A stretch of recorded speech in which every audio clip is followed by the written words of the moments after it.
સવારનો નાસ્તો ચાલુ છે 6 એકમ અમદાવાદ જવાનું છે અમારા ધોરાજીના યાર્ડમાં માંડવી વેચાય છે જો કેવડી કેવડી લાઈન છે સનરાઈઝ જો આપણે કાંઈ ટેકાન ભાવને લેવા વિડીયો ચાલુ કર્યો કરો આમાં રાજકોટ એરપોર્ટ પાસે પહોંચ્યા બ્રેક ટાઈમ છે થોડોક દ્વારકાધીશથી ચા પીવા મારે નહીં આપણે થોડો ચા પી અને હું જરાક વાળ ગરમ કરું છું મતલબ ભીના છે સવારના 5 વાગ્યા મેં વાળ ધોયા છે 65.6 હા એવું કરી લઉં નથી બતાવો કેટલો થયો એ દુઃખ દર્દ પીડા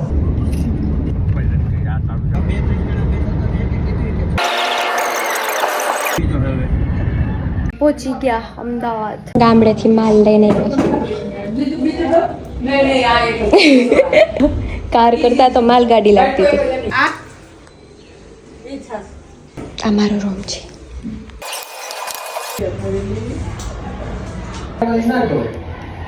ખારું થઈ ગયું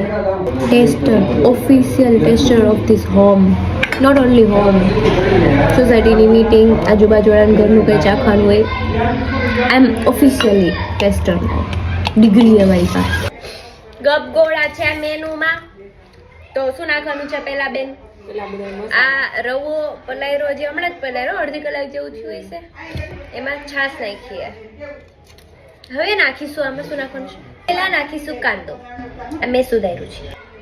એ થોડુંક ધીમું બોલો પછી ગાજર એકદમ લાલ ચટાક બનવાના છે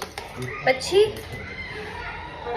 કે તો હજી હે નાખવા મીને સાનું આદુ મરચું લસણની પેસ્ટ અને હવે જોઈશું ટોમાટો પછી નાખવાના છે ધાણા ગામડેથી આવ્યા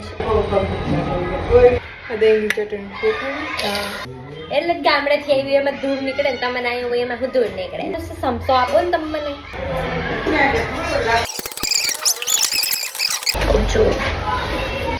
ચાખવાના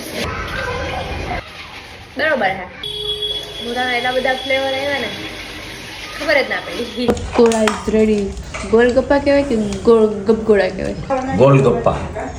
ગોલગપ્પા તો પાણીપુરી ને કહેવાય ને હા અને ગપગોળા ચટણી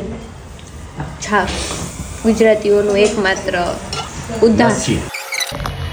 અમે ગયા હતા મારી ફ્રેન્ડના ફિયન્સીના ઘરે ત્યાંથી લાવ્યા સ્ટ્રોબેરી ચોકલેટ હું બધાને બોલાવું પણ એ કોઈને ભાવશે જ નહીં કેવું લાગ્યું કાં હમણાં મોઢું બગાડ્યું પાછું કામ ખબર ના પડી હા તો બીજી વાર તો લીધું જ તે